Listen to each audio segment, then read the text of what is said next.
Punjab text book 2013 का ये question है जिसमें कि हमारे पास जो है वो लॉगरिथम्स ऑफ नंबर्स जो है वो हमने फाइंड करने हैं। और इसमें हमने बेसिकली सिर्फ मेंटिसा की ही वैल्यू फाइंड करनी है, यानी करेक्टरिस्टिक के ऊपर हम बात नहीं करेंगे, हम मेंटिसा पे बात करेंगे और देखेंगे कैसे हम सिर्फ अगर मेंटिसा फाइंड करना हो तो फाइंड कर सकें। देखिए, सबसे पहले हम ये बात समझते हैं कि मेंटिसा होता क्या है। जिस वक्त हम फॉर एग्जांपल यहाँ पर मैं एक बात करता हूँ, जैसे हम एक एक्सपोनेंशियल फॉर्म में एक नंबर को लिखते हैं।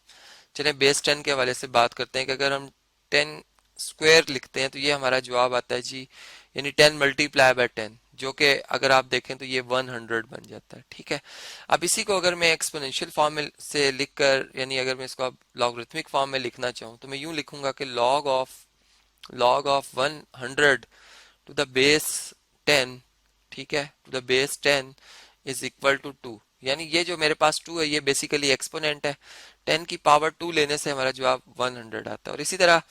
अगर हम यहाँ पर अब ये बात देखें कि हमारे पास जो 10 क्यूब है ये किसके इक्वल हो जाएगा जी, 1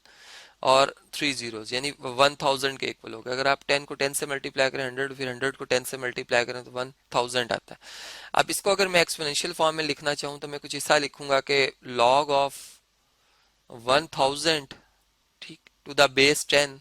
और ये इक्वल टू आ जाएगा 3 के। अब इसमें भी 3 एक्सपोनेंट है।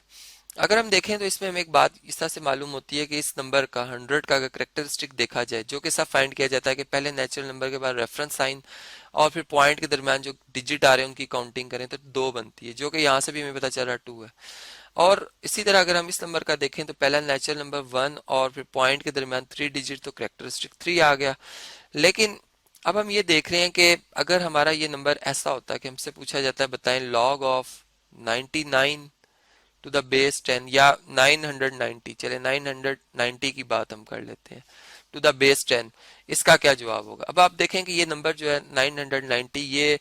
100 से बड़ा है और 1000 से स्मॉल है, यानी अब जो हमारा जवाब आएगा वो 2 से ग्रेटर आएगा, यानी इसमें 2 पॉइंट और सम डेसिमल पार्ट्स होंगे। ठीक है, अब वो जो डेसिमल पार्ट्स आ रहे हैं वो बेसिकली हमारे पास क्या होगा जी, मेंटिसा होगा। और वो मेंटिसा जो होता है वो जो होता है वो पॉजिटिव होता है, यानी मेंटिसा की वैल्यू जो होती है वो हमेशा पॉजिटिव में आती है। ठीक है, डेसिमल पार्ट होता है और पॉजिटिव। अब ये वैल्यूज हमने इस तरह से बातें जहन में रखनी है, और फिर अगर हम वो वैल्यूज फाइंड कर लें जो कि यहाँ पे अगर हम एंटर करें तो फिर हम देखेंगे कि 10 की वो स्पेसिफिक पावर लेने से, यानी 2 पॉइंट जो समथिंग मेंटिसा यहाँ पर आ रही,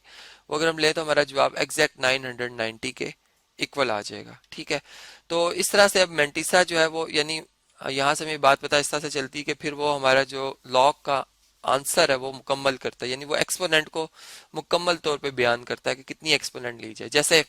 अब यहाँ पे बेस 10 है, ये अंडरस्टूड बात है। ठीक है, यहाँ पर हम रफ का करेक्टरिस्टिक लिख लेते हैं। इस नंबर का करेक्टरिस्टिक बनता है जी 2। ठीक है, यानी रेफरेंस साइन और पॉइंट के दरमियान जो डिजिट है उसमें 2 का गैप,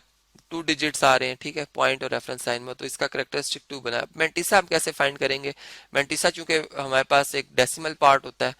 अब हम इसके लिए जी लॉग टेबल पे जाएंगे, लॉगरिथम के टेबल पे जाएंगे, और इसमें अब हम किस नंबर का देख के मेंटिसा फाइंड कर सकते हैं। ठीक है, तो इसके लिए हम यूं करते हैं कि अगर हमारा नंबर जो है वो, अगर आप देखें तो इसमें पहला नेचुरल नंबर, यानी जो पहला डिजिट होना चाहिए वो कोई नेचुरल नंबर होना चाहिए, और उसके बाद जो मर्जी डिजिट आ रहा है, यानी 0 आ जाए फिर अगेन वही नंबर आ जाए, तो ये हमें कम से कम 4 डिजिट चाहिए होते हैं मेंटिसा फाइंड करने के लिए। अब जो चौथा डिजिट है वो 0, यानी वो नॉन जीरो होना चाहिए। सब मैंने यहाँ पे 0 पुट किया, तो इसको लिखें या ना लिखें इससे कोई फर्क नहीं पड़ेगा। अगर आप देखें तो अब हम टेबल कैसे देख सकते हैं, यानी हम यूं देखेंगे कि हमारे पास जो पहले 2 डिजिट्स हैं इनको मिलाकर हमें उस रो में, ठीक है, उस रो नंबर में जो 3 है ये हमारे पास कॉलम नंबर को रिप्रेजेंट करता है। ठीक है, यानी उस रो में उस कॉलम में आकर हमने उस वैल्यू को फाइंड करना। तो यहाँ से 50 की रो ये चल रही है हमारे पास। ठीक है, और कॉलम हमने यहाँ से देखने हैं, यहाँ पे ये कॉलम 0 का कॉलम चल रहा है। ठीक है, ये 1 का, ये 2 का, हमने कौन से कॉलम में आना है, 3 के, तो ये हमारा 3 का कॉलम है। अब 3 के कॉलम में और 50 की रो में जो वैल्यू आती है, आप स्केल रखें यहाँ पर एक इसके नीचे, और इस तरह से आप वैल्यूज को देखेंगे तो 7016 आ रही है। ठीक है, तो हम यहाँ पे 0.7016 जो है वो मेंटिसा लिख देंगे, यानी इस नंबर का जो मेंटिसा है, अगर मैं इसको अलग से लिखना चाहूँ तो 0.7016। अब आप देखें अगर इस नंबर की एक्सपोनेंशियल फॉर्म लिखी जाए लॉगरिथमिक फॉर्म से, तो 10 की पावर 2.7016, यानी ये मेंटिसा ने इस बात को मुकम्मल किया है कि अगर चलें कैलकुलेटर पे इसे कैलकुलेट करना चाहें, देखें अगर इसे हम, तो हम यूँ देख रहे हैं कि अगर ये हमारा जो नंबर है यहाँ पे आप देख सकते हैं 10, ठीक है, ये हमारा पावर वाला बटन, ये 10 की पावर हम कितनी ले रहे हैं 2.7016, तो ये हमारा जवाब कितना बनता है 503.037, यानी इसको अगर राउंड ऑफ किया जाए तो ये 503 ही बनता है, जो कि यहाँ से फिर हम समझ सकते हैं कि हमने जो जवाब निकाला है वो बिल्कुल दुरुस्त निकाला है, ठीक है, यानी ये इसी नंबर की एक्सपोनेंशियल फॉर्म ये बन सकती है, ठीक। अगर हम अब यहाँ पर इसकी बात करते हैं, अब देखें यहाँ पर जो करेक्टरिस्टिक है अगर हम इस नंबर का देखें तो ये हमारे पास कितना है जी, यानी पहला नेचुरल नंबर और फिर पॉइंट चूंकि यहाँ पर है, इनके दरमियान जो डिजिट्स हैं कितने आ रहे हैं जी, अगर आप देखें तो 1 2 3 4 डिजिट्स आ रहे हैं, ठीक है, 1 2 3 4, यहाँ पे पॉइंट को हम लिखेंगे तो 4 इसका करेक्टरिस्टिक होगा। और अगर हम मेंटिसा लें इसका, तो अब मेंटिसा के लिए मैंने आपको जैसे बताया कि पहला जो हमारा डिजिट होगा वो पहला नेचुरल नंबर होना चाहिए कोई सा भी, तो अब 5 से हम स्टार्ट करेंगे और हमें 4 डिजिट चाहिए, तो 5 0 3 और आगे इसके 0 0 आ रहे हैं, मैंने कहा था फोर्थ जीरो की वैल्यू का हमें कोई फायदा नहीं होता, यानी जीरो लिखें ना लिखें। अब अगेन वही हमारा मेंटिस आएगा 7016, यानी चूंकि हम 50 को फिर अगेन 3 के कॉलम में देख रहे हैं, तो इस नंबर का जो हमारा जवाब बना 4 इसका करेक्टरिस्टिक बना और मेंटिसा इसका बना 0.7016। तो इस तरह से यहाँ भी हम ये बात इस तरह से देख सकते हैं, अगर मैं इसको एक्सपोनेंशियल फॉर्म में लिख के दिखाऊं, चलें यहाँ लिखते हैं हम इसे एक्सपोनेंशियल फॉर्म में, तो ये मैं यूं बात करूंगा कि 10 की पावर अगर हम लें जी कितनी 4.7016, तो देखते हैं जी इसका क्या जवाब आता है। कैलकुलेटर अगेन हमारे पास देखें जी, यहाँ पर 10, ये हमारे पास पावर का बटन है 4.7016, ये जवाब कितना आता है जी 50303। देखें यहाँ पर ये हमारे पास बल्कि यहाँ पर नंबर 50303। अच्छा यहाँ पर जो है अगर चलें इसको हम दोबारा कैलकुलेट करते हैं कि हमने जो नंबर लिया, ठीक है, यानी हमने 10 की पावर ली है कितनी जी 4.7016,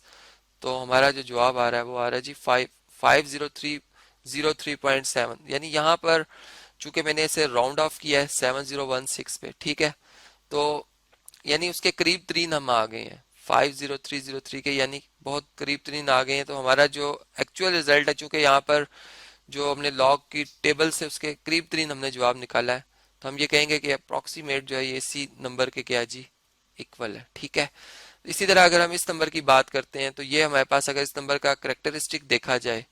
तो पहला नेचुरल नंबर और रेफरेंस साइन से इसका अगर डिजिट की काउंटिंग की जाए तो ये 1 2 3 4 बनते हैं, यानी 4 बार हम लिखेंगे -4। और इसका अगर करेक्टरिस्टिक चलिए मेंटिसा अगर हम देखें तो मेंटिसा के लिए पहला नेचुरल नंबर 5 ही बनता है, नहीं फिर हम 50 को 3 ही के कॉलम में देखेंगे, तो इसका मेंटिसा जो आ रहा है वो हमारे पास अगेन वही वैल्यू आएगी जो कि हमने पहले दो नंबर्स के लिए लिखी थी, जो कि फिर 0.7016 है। तो इस तरह मेंटिसा हमने इस नंबर का फाइंड कर लिया। अब हम अगर इसका लॉग मुकम्मल तौर पे जवाब लिखना चाहते हैं तो जैसे मैंने यहाँ पर जो है लिखा था 2.7016, यानी करेक्टरिस्टिक और मेंटिसा को इकट्ठा करके कंबाइन करके यहाँ पर वो आप लिख सकते हैं, और अगर मेंटिसा का खाली जवाब देना है तो वो भी आप यहाँ से देख सकते हैं।